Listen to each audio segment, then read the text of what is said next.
Hello, ladies and gentlemen. My name is Osei-Yeboah, and I am a Doctor of Public Health student at Walden University. And for this course, my professor is Dr. Jennifer Oliphant, and this course is in Public Health Policy and Advocacy. We're going to discuss sexual and reproductive health issues among Ghanaian youth. Being an immigrant for Ghana, I have lived there as a youth, and I do familiarize with all the sexual reproductive health issues that the youth is facing. In my culture, for instance, there's no discussion about sexual reproductive health. So therefore, as a teen, it was very difficult trying to navigate through the waters, including peer pressure and trying to figure out the do's and don'ts of sex.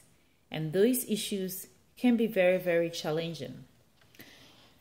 We must also note that all across the world, sexual reproductive issues is a growing concern among adolescent youth. It is reported that 60 million adolescents deliver every year, all of which 95% of those youth deliveries occur in developing countries.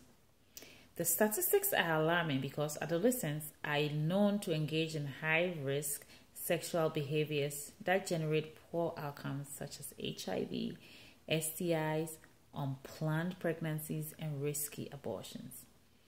The majority of the youth initiate sexual activities during early adolescence, and many are victims of sexual coercion, sexual violence, and peer pressure. In Ghana, for instance, lack of access to healthcare systems, poverty, lack of knowledge regarding sexual reproductive health, and cultural taboos prevents the discussion of sexual reproductive topics among adolescents. Adolescence itself produces many numerous challenges due to the physiological and anatomical changes that result from reproductive maturity.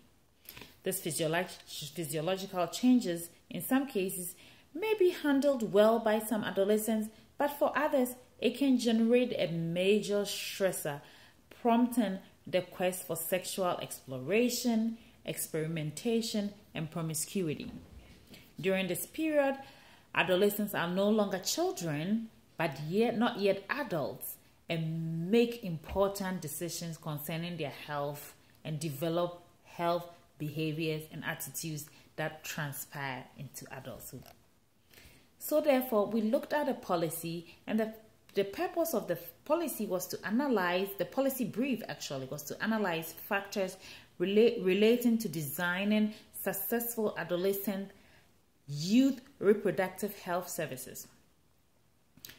Ghana has 40% of the population that are less than 15 years old.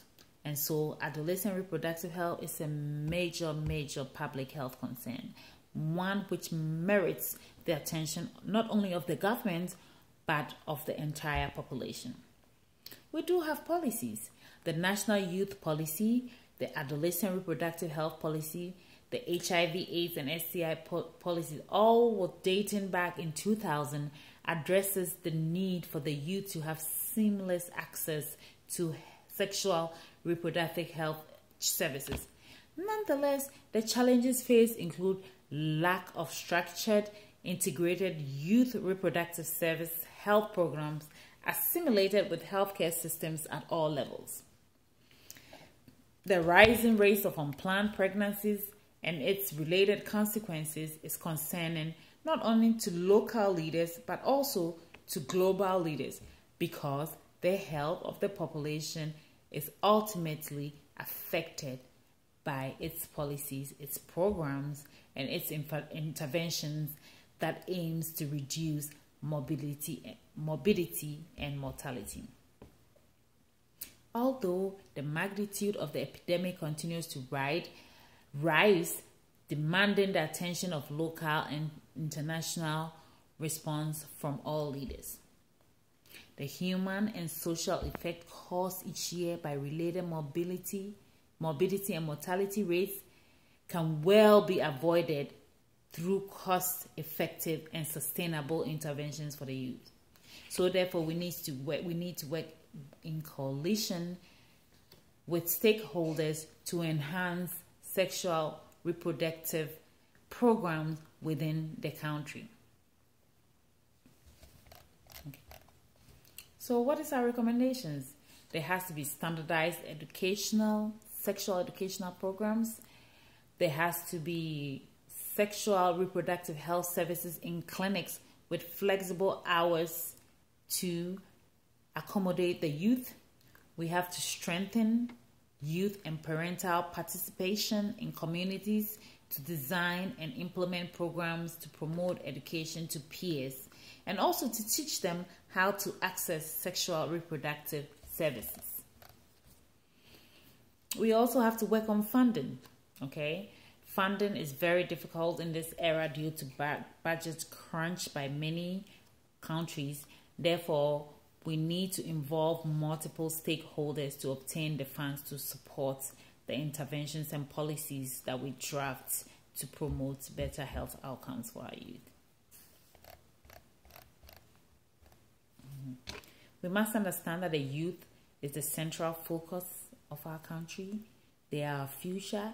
And so when we join in a strengthened public health voice, we can bid for our policy makers to tighten policies to address this pressing public health problem.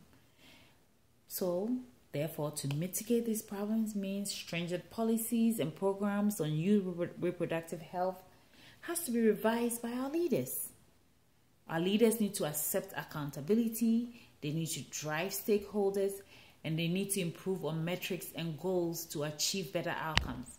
In addition, we need to try to bridge the gap between our cultural norms, what is culturally acceptable by our society, what kind of information can we share on the media that is culturally acceptable, that can gain support from the country to push and drive better interventions for our youth. Thank you very much, ladies and gentlemen. It is my pleasure. Have a good day.